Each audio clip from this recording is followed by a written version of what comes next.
안식일의 주인이신 예수님, 안식일의 주인이신 예수님이란 제목으로 말씀을 나누겠습니다. 예수님 당시에는요, 안식일이 금요일 저녁부터 토요일 저녁이었는데, 우리가 지금 왜 이렇게 일요일을 주일로 지키냐면요, 예수님이 일요일에 부활하셨기 때문입니다. 또한 예수님의 제자들이요, 그 부활 이후로부터는요, 일요일을 안식일로 지켰기 때문에 지금도 우리가 주일을 그렇게 안식일로 지킨다라고 할 수가 있는 것이죠. 제가 이 안식일의 주인 예수님이란 제목으로 잡은 이유는 8절에 인자는 안식일의 주인이라고 했기 때문입니다. 예수님이 안식일의 주인이라고 말씀하셨기 때문입니다. 토요일 저녁에요, 예루살렘 한 호텔로 목사님 일행이 식사를 하러 갔다고 합니다. 아마 성지순례 중이었던 걸로 보입니다. 먼저 이제 수프를 주문하는데요, 주문을 받는 여직원이요, 하나도 안 적고 그냥 듣고만 있더래요.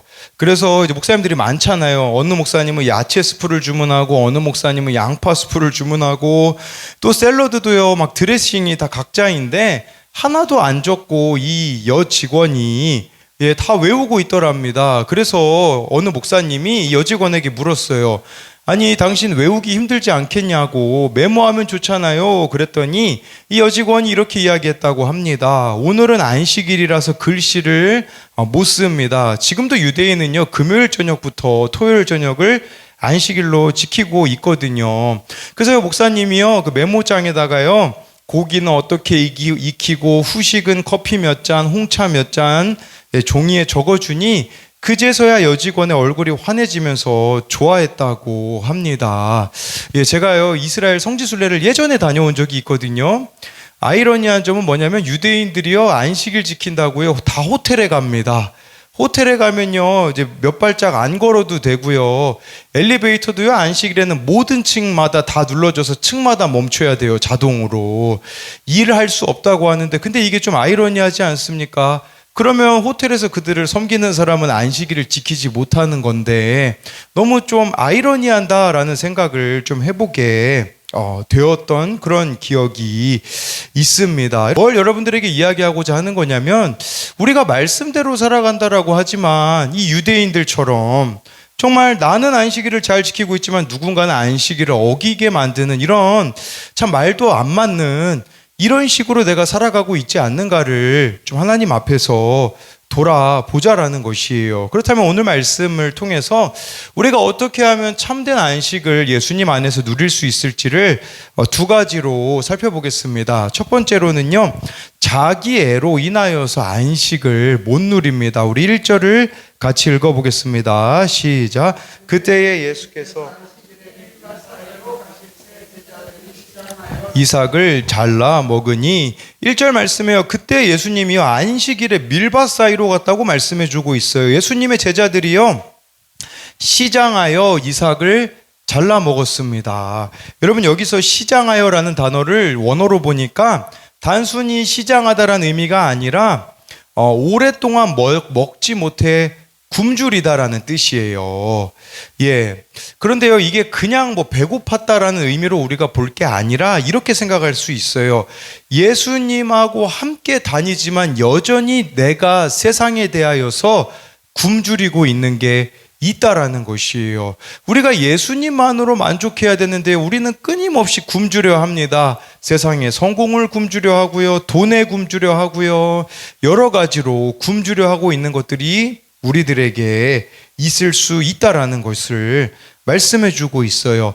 영적인 배고픔을 느껴야 되는데 육적인 배고픔만 가득한 이 제자들의 모습이 나의 모습일 수 있다라는 것이에요. 이렇게 육적인 굶주림만 채우려고 한다면요, 예수님이 옆에 있어도 만족할 수가 없다라는 것이에요.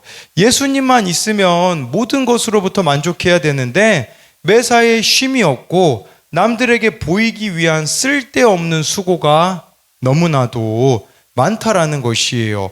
오늘 새벽 큐티 말씀에 이런 말씀이 있더라고요. 우리 사무엘상 16장 7절을 같이 읽어볼게요. 시작. 여호와께서 사무엘에게 이르시되 그의 용모와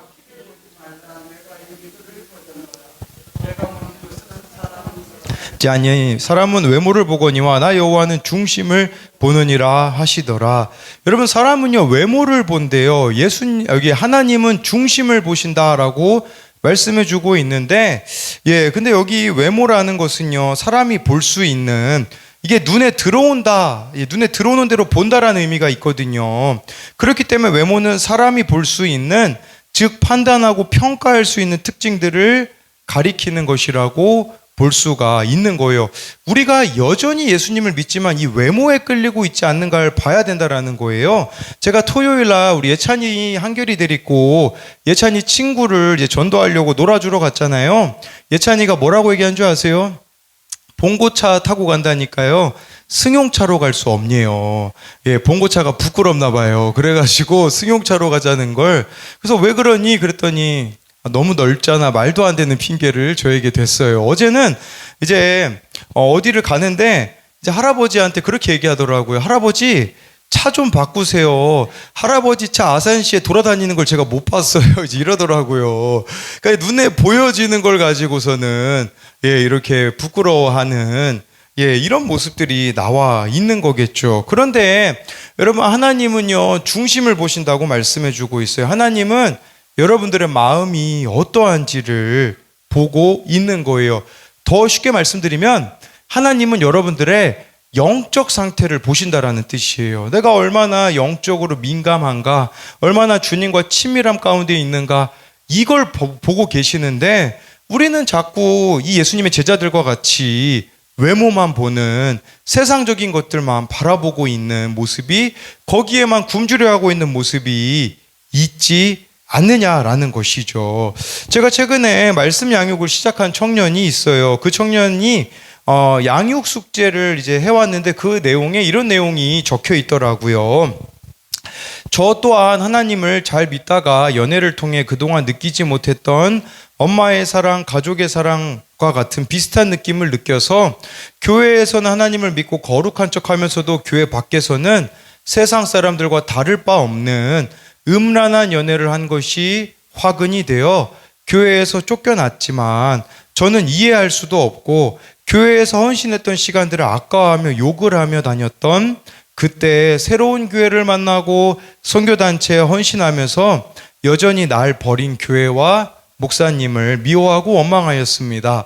이후에 선교단체에서 헌신하다가 그때 다시 연애를 시작했고 믿음의 연애를 하지 않았고 선교단체에서도 퇴출을 당하여서 제 안에 분노가 생기고, 분노는 선교단체 그리고 선교단체 간사님들을 향했습니다 라고 이야기를 하더라고요. 그래서 제가 그 청년에게 뭐라고 물어본 줄 아십니까? 반대로 생각해 보자 라고 이야기를 했습니다. 반대로 생각해 보자라는 것은 무슨 말이냐면, 정말 상대방들은 어떻게 생각을 했을까를 한번 생각해 본 적이 있냐라고 묻자 그런 적이 없다라고 하더라고요. 이 청년이 언제 이 원망과 미움이 사라졌는 줄 아십니까? 군대에 가서 많은 고난을 통해 자기의 죄지음을 통해 그제서야 얼마나 그 간사님이, 얼마나 목사님이 힘들었을까가 회개가 되었다고 하더라고요. 쉽게 말씀드리면 자기애를 내려놓는 순간 깨달아졌다라는 것이에요. 제가 이 자기애에 대해서 왜 이야기 드리냐면요, 이 안식일을 지키라는 게 십계명의 네 번째 계명이잖아요. 신명기 5장 15절엔 이렇게 나와 있어요. 우리 같이 읽어보겠습니다. 시작. 너는 기억하라. 강한 손과 편팔로 거기서 너를 인도하여 내었나니 그러므로 내 하나님 여호와가 내게 명령하여 안식일을 지키라 하느니라. 여러분, 안식일을요 바르게 지키기 위해서 필요한 것은요, 내가 애굽 땅에서 종되었던 것을 기억하래요. 이게 무슨 말이겠습니까? 우리가 죄의 종이었던, 죄인이었던 사실을, 죄인이라는 사실을 기억해야 참된 안식을 누릴 수가 있다라는 것이에요. 죄인임을 깨닫지 못하기 때문에요, 우리는요 보고 싶은 대로만 보는 겁니다. 나는 피해자라고만 생각을 하는 겁니다. 그렇기 때문에 늘 세상 것에 목말라하고 부족해하는 거, 그게 바로 예, 내가 죄인이라는 것을 못 보고 있기 때문이라는 거죠. 정말 좋아요. 여러분들이 이 죄인이라는 걸 깨달으면 자기 애를 내려놓게 될 것이에요. 자기 애를 내려놓으면 어떻게 보일까요? 세상이 내가 피해자라고만 생각을 했는데 나 또한 가해자였구나라는 것을 깨닫게 되어지는 것이죠. 그러면요, 하나님이 100% 옳으시다라는 고백이 될 수밖에 없어요. 네.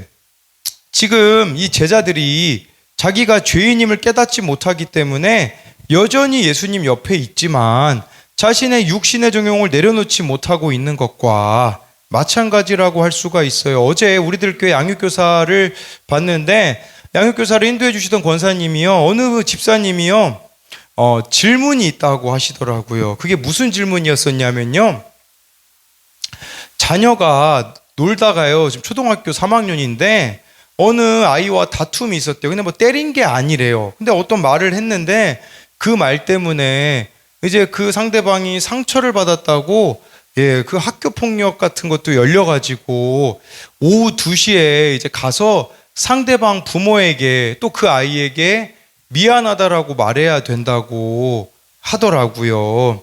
그런데 이 어머니 마음에는 이런 생각이 드는 거예요. 내 자녀가 때리거나 한 게 아닌데 억울하다라는 생각이 든 거죠. 또 상대방 부모에게 미안해야 된다라는 것이 마음이 쉽지 않고 이렇게 생각이 되어지더래요. 상대방 자녀가 그냥 너무 예민한 게 아닌가, 이런 마음이 있으니까요, 진심으로 사과하기가 너무 어렵다라고 이야기를 하시더라고요. 근데 거기 계셨던 권사님이 뭐라고 이야기하신 줄 아세요? 하나님이 100% 옳으시다라는 걸 믿는다면 그 사건은 이게 그냥 그 아이들의 문제가 아니라 하나님이 나를 깨닫게 하시려고 주신 사건이라는 걸 믿어야 된다라고 이야기를 하시더라고요. 예, 이 사건은 하나님이 주신 것이기 때문에 상대방 부모에게 진심으로 사과하라고 말씀하시더라고요. 그러면서 자신의 이야기를 하시는데, 이분이요, 처음으로 우리들 교회에서 신임 목자 교육을 받을 때 자신을 지도해 주시던 분이 이렇게 이야기하셨대요. 집사님은요, 외모가 상처가 될 수 있어요. 이렇게 이야기하셨대요. 외모가 너무 강하다라는 거예요. 처음에는요, 이분이 그 말이 너무 상처가 되었다고 하더라고요. 그런데 그게 인정되었다고 합니다. 말을 세게 하는 것도 있고, 내 입장에서는 상대방을 위한다고 하지만 상대방이 느끼기에는 상처로 받아들일 수 있다는 것이 인정이 되어서, 그때부터 누가 자기에게 상처를 받았다고 하면요, 묻지도 따지지도 않고 잘못했다고 인정하게 되었다고 하더라고요. 인간의 옳고 그름을 따져서는요, 절대 미안하다는 말 못해요. 그런데 진짜 우리가 죄인이라는 걸 알기 때문에, 자기 애를 내려놓았기 때문에 하나님이 100% 옳으시다라는 걸 알기 때문에요, 어떤 일이 있어도 이게 마땅히 있어야 될 일이었었구나 라고 말하면서 사과할 수가 있는 거죠. 저도 그 이야기를 듣는데 지난주에 제가 그 신발 사기를 당하지 않았습니까? 주변 사람들에게 이야기하니까요, 찾아주겠다라는 사람이 많더라고요. 우리 현철이라는 애는요, 목사님 저한테 번호만 넘기세요, 제가 지구 끝까지라도 찾을 수 있어요, 그렇게 이야기를 하더라고요. 저희 매형도 저한테 연락처를 넘기라고, 예전에 한번 저희 매형이 사기당한 적이 있나 봐요. 그런데 연락을 계속해가지고 상대방이 지쳐가지고 돈을 돌려준 적이 있다고 하시더라고요. 그러면서 연락처 달라, 내가 상대방을 질리게 해서 돈을 찾아주리라, 이렇게 이야기를 하셨거든요. 그런데요, 그냥 그렇게 안 해도 된다고 이야기를 드렸어요. 왜 그러냐면 이게요, 하나님이 허락하셨다라는 생각이 들더라고요. 제가 어렸을 때부터, 중학생 때부터 막 신발을 사고 팔고 못 끊는 것이 있었거든요. 그런데 이번 계기로 잘 끊을 수 있겠구나 싶으니까요, 그 사기친 사람이요, 밉지가 않는 거예요. 물론 뭐 수백만 원 사기당한 게 아니라서 그런 것 같기는 한다만, 내 죄가 끊어질 수 있다면 이 정도는 금액 대가를 치르는 것은 괜찮을 수 있다라는 생각이 들더라고요. 여러분, 이처럼 안식을 누리려면 자기가 옳다고 여기는 자기 애를 버리셔야 돼요. 하나님만이 옳으시다라는 고백이 있어야 된다라는 거죠. 여러분, 1절에 오늘 우리가 읽은 말씀 보십시오. 누가 옳습니까? 제자들이 이삭 잘라 먹은 게 옳습니까? 아니에요. 이것도 사실은 틀린 거예요. 예수님은 이삭 안 잘라 먹으셨거든요. 제자들이 이때 뭐 해야 됐을까요? 예수님께 물어봐야 됐어요. 예수님, 지금 배고픈데 어떻게 해야 될까요? 예수님한테 묻는 것만이 옳으세요. 예수님만이 옳으시다라는 것을 알아야 된다라는 것이겠죠. 그렇기 때문에 저와 여러분들에게 어떤 일이 있어도 해야 되는 일이 있어요. 그게 뭡니까? 예수님께 물으셔야 돼요. 이 예수님께 묻는 게 뭐겠습니까? 매일 말씀과 기도로 나아가는 것이 아니겠습니까? 그래서 이것에 대한 두 가지 적용 질문은요, 예수님을 믿어도 여전히 해석이 되지 않는 일이 무엇이 있습니까? 제가 이렇게 질문을 만든 것은요, 여러분들이 피해자라고만 생각하면요, 절대 어떤 사건이나 사람을 해석할 수가 없을 겁니다. 또 한 가지는요, 예수님과 함께 있지만 나는 여전히 무엇을 굶주려 하고 있습니까? 이 제자들이 시장하였다라는 이것을 가지고 만든 질문입니다. 두 번째로는요, 상대방을 긍휼히 여기지 않기에 안식을 못 누립니다. 우리 2절을 같이 읽어보겠습니다. 시작.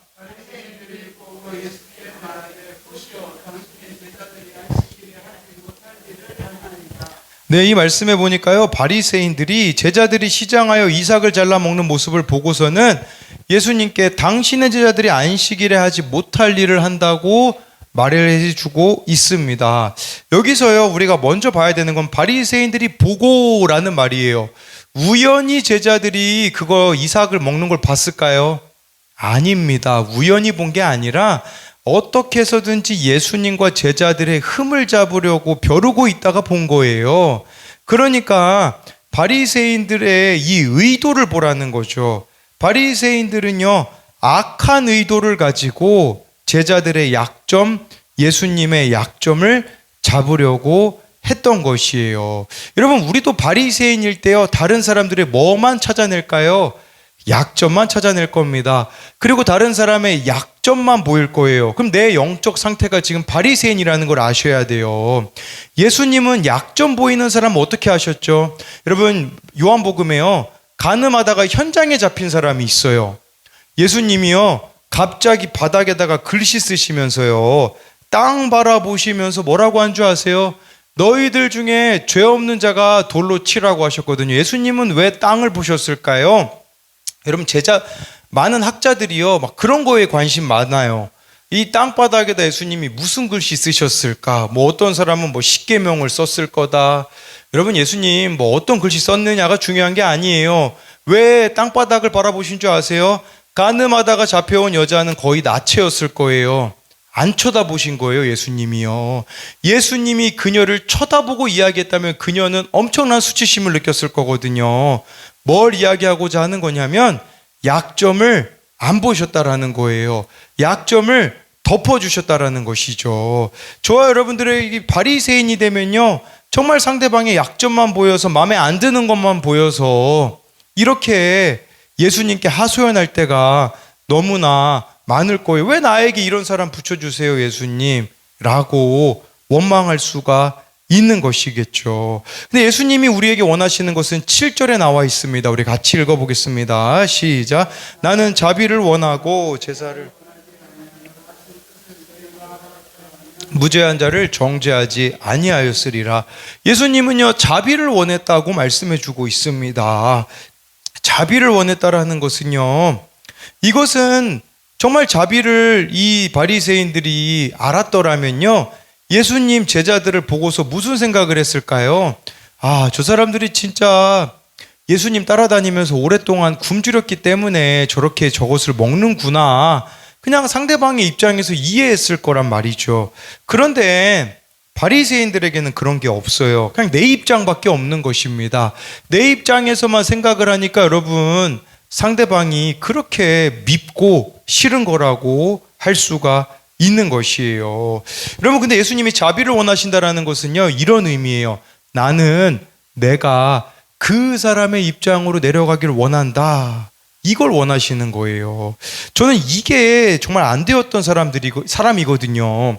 그렇기 때문에 옛날에 막 청년들이 집 나오면요, 무조건 너희들 집에 들어가야 된다, 이런 식으로만 이야기했는데, 저는 한 번도 청년들에게 이런 질문을 해본 적이 없어요. 왜 집을 나올 수밖에 없었니? 이 질문은 제가 해본 적이 없더라고요. 그래서 양육하는 청년에게 제가 물어봤거든요. 왜 너는 그렇게 집을 나올 수밖에 없니? 라고 묻자 이야기를 그 청년이 해주더라고요. 그러니 집을 나올 수밖에 없는 상황이 있구나라고 좀 깨닫게 되어지는 부분이 있는 것이에요. 내 입장에서 상대방을 바라보는 게 아니라 상대방의 입장에서 생각해 보는 것이죠. 여러분, 제자들의 입장이나 바리새인의 입장이나 똑같아요. 죄인임을 알아야지만 제자들은 자기 애를 내려놓을 수 있고요. 이 바리새인들은요, 상대방의 입장을 이해할 수가 있는 것이에요. 저 어제 양육해 주셨던 그분이 그런 얘기를 하시더라고요. 자기가 우리들께 오기 전에요, 내 상간녀를 엄청 때리고 왔대요. 그러면서요, 얘기를 해주시더라고요. 이것도 한 번도 예전에 쉽게 이야기를 못하다가 이야기했던 건데, 그게 뭐냐면요, 이 남편이요, 바람 피고 왔는데요, 빚을 이제 480만 원만 갚아주면 다시 집으로 돌아오겠대요. 이혼하려다가 그 480만 원을 갚아줬거든요, 이분이.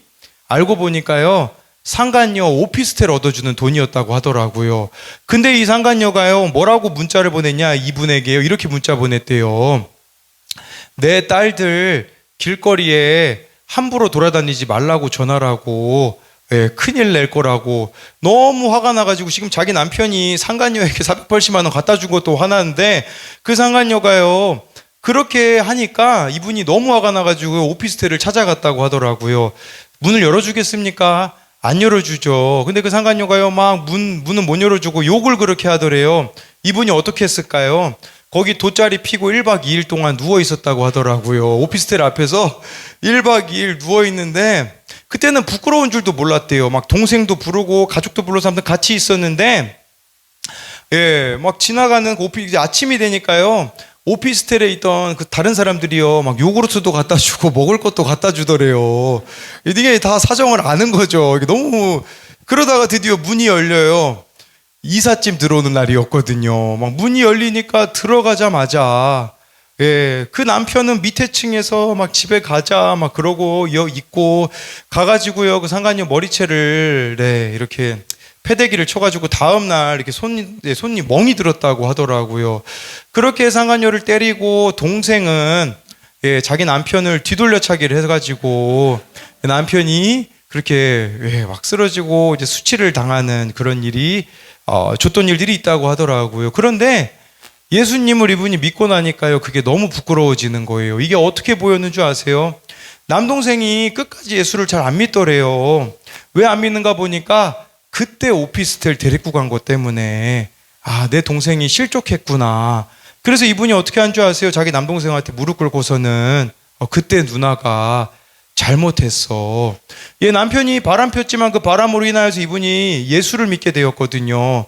이분 집안에요, 17명이 돌아오게 되었대요. 자기 어머니가요, 내 딸은 죽어야 마땅했는데, 이 정도면 자살해야 되는데 내 딸 살려준 교회가 어디냐고, 김양재 목사님이 누구냐고, 나도 거기 가서 예배 드려야겠다고 하면서요, 그 가정에 지금까지 무려 17명이 예수 믿는 사람이 한 명도 없었는데 17명이 예수 믿게 되었다고 하더라고요. 그러니까 이분이 어떻게 보이는 줄 아세요? 남편이 고맙게 여겨지더래요. 지금 상간녀와 산 세월이 더 많대요. 근데요, 그 상간녀에게 감사하다고 이야기를 하더라고요. 왜 그런 줄 아세요?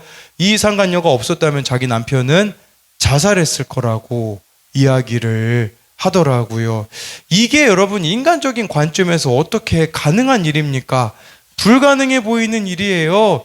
그런데 이분이 가능한 이유는요, 7절 말씀이 실제가 되는 거죠. 자비를 원하고가 되니까 정말 상대방을 긍휼히 여기게 되어지는 모습이 나타나는 것이 아니겠습니까? 여러분, 바리새인들은요, 이방인들을 지옥의 땔감으로 여겼대요. 야, 우리들은 천국 가는데 저 이방인들은 정말 지옥에서 그 땔감 지옥 불 때는 사람들이다 이런 식으로 생각을 했잖아요. 근데 사도 바울이 바리새인 출신 아닙니까? 예수 믿으니까 어디로 갑니까? 이방인들에게 가지 않습니까? 이게 자비를 원하시는 주님의 마음이에요. 바리새인들은 이방인들을 지옥의 땔감으로 봤는데 땔감이 아니라 구원의 대상으로 바라보게 되어지는 것이겠죠. 여러분들에게 이해가 되어지지 않는 사람이 있을 수 있어요. 싫은 사람이 있을 수 있어요. 그런데 그 사람은 여러분들의 구원을 위하여서 하나님이 허락하신 사람이라는 것이에요. 오늘 큐티 말씀에도 이 내용이 나오지 않습니까? 우리 사무엘상 16장 14절을 같이 읽어보겠습니다. 시작.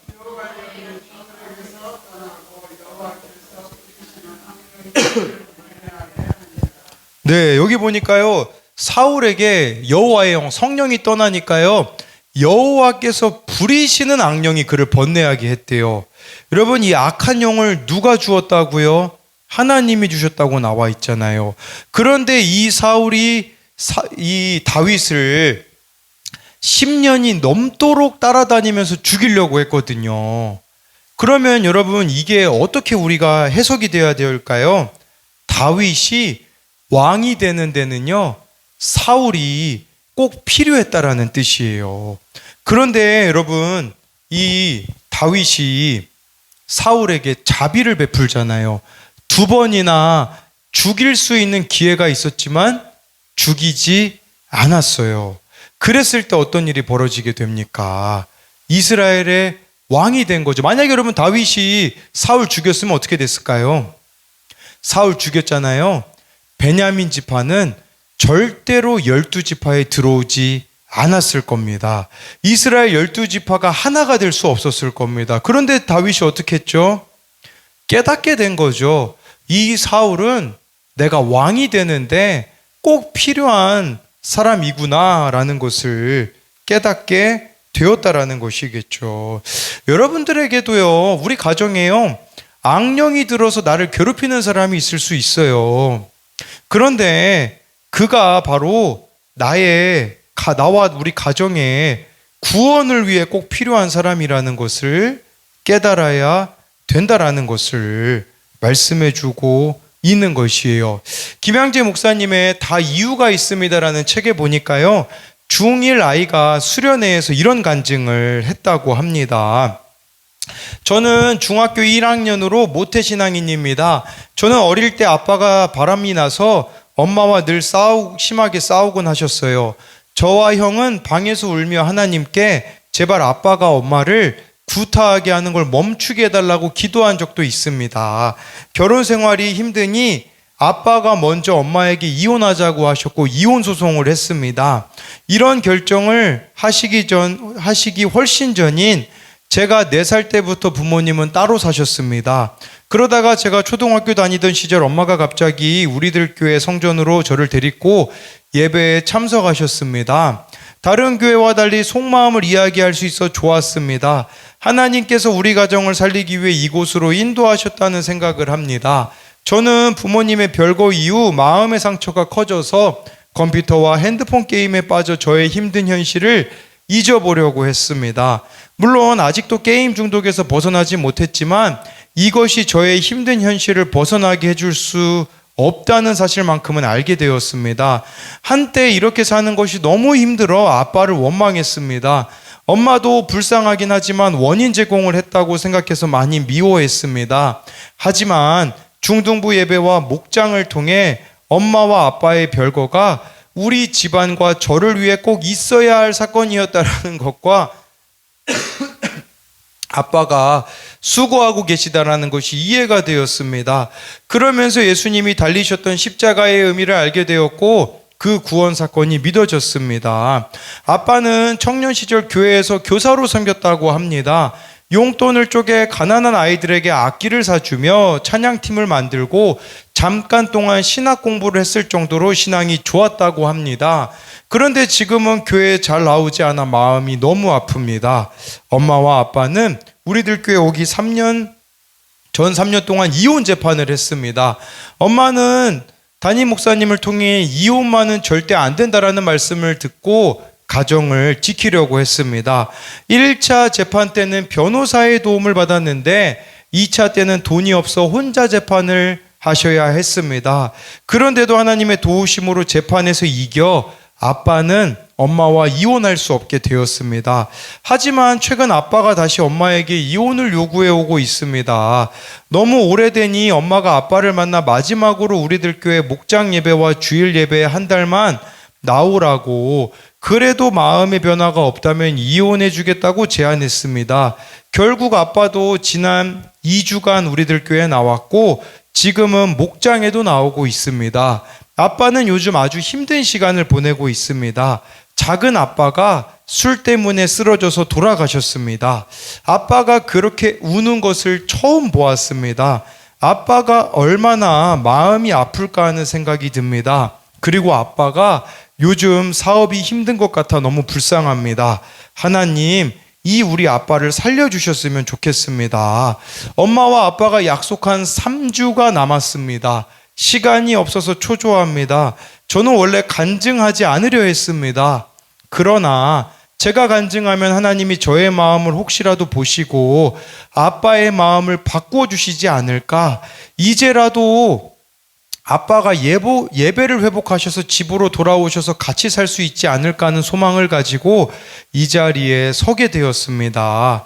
저희 형도 예전에 수련회에서 간증했는데 소년부 주보에 실려 담임 목사님이 대예배 때 읽어주셨습니다. 그때 형이 우리 가족과 외할머니가 우리들 교회 나와 영적 제사장 가족이 되었으면 좋겠다고 했습니다. 할머니께서 그 설교를 재방송까지 3번이나 듣고 교회에 나오셨습니다. 1년 전에 등록하시고 올해 4월에 세례를 받으셨고 목장에도 참석하십니다. 하나님께서는 이렇게 형의 간증을 통해 외할머니를 구원해 주셨는데 이제는 저의 간증을 듣고 아빠를 구원해 주실 거라 믿습니다. 아빠에게 꼭 하고 싶은 이야기가 있습니다. 맨날 아빠가 무서워서 이야기하지 못했지만 용기를 내고 싶습니다. 우리 가족은 절대 아빠를 미워하지 않아요. 아빠를 외롭게 해서 너무 미안해요. 이제라도 회개하고 하나님께 돌아와서 예배드리면서 함께 살아요. 예수님께서 아빠를 위해서 이 땅에서 십자가 지시고 돌아가셨다는 것을 절대 잊지 마세요. 아빠 사랑합니다. 하나님 감사합니다. 여러분, 이게 어떻게 인간적으로 가능한 일이겠습니까? 근데 8절에서 이렇게 말씀해 주고 있거든요. 인자는 안식일의 주인이라 하시니라 라고 말씀해 주고 있어요. 진정한 안식을 누리려면요, 주일을 잘 지키는 것도 중요한데요, 여러분들이 매일매일 예수님이 주인이 되셔야 한다라는 사실이에요. 그래서 우리가 하는 게 뭡니까? 큐티잖아요. 말씀 묵상이잖아요. 저와 여러분들이 매일매일 말씀을 통해 나를 보지 않으면, 제가 여러분 새벽 설교 얼마나 열심히 준비합니까? 매일 새벽 3시 반에 일어나가지고 쫓기듯이 준비를 하잖아요. 그런데 이 말씀을 설교만 하면 제가 어떻게 될까요? 저한테 이 말씀을 안 비춰보잖아요. 그러면요, 이 설교한 게 자기의가 되어가지고요, 다 못마땅해 보여요. 막 교인들도 못마땅해 보이죠. 가족들도 못마땅해 보이죠. 설교만 하면 괴물이 됩니다, 여러분. 제가 말하는 거예요. 여러분도 설교만 들으면 괴물이 될 수 있어요. 진짜 해야 되는 건 뭐냐면 이 말씀으로요, 나를 비추셔야 돼요. 제가 그래서 여러분들 보고 나눔 쓰라고 하는 거예요. 나눔을 저도 안 쓰면요, 제가 나눔 안 썼다가 월요일 날 싸웠다니까요, 아내랑. 그래서 화요일 날 제가 보게 된 거예요. 아, 나 큐티 적지 않으면 나는 싸우는 사람이구나.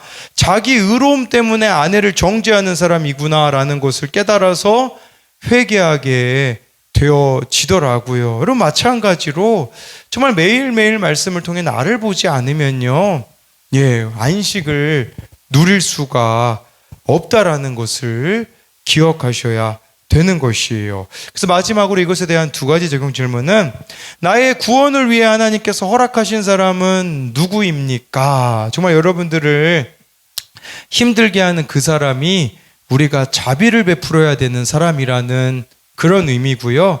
또 한 가지는요, 날마다 예수님이 주인이 되셔서 말씀을 통해 내 모습을 보며 상대방을 긍휼히 여기는 삶을 살아가고 있습니까? 여러분, 내 마음으로는요, 상대방 절대 긍휼히 여길 수 없어요. 주님 마음으로 되어지는 것이지, 여러분, 이건 나의 마음으로 되어지는 게 아니라는 것을 기억하셨으면 좋겠습니다.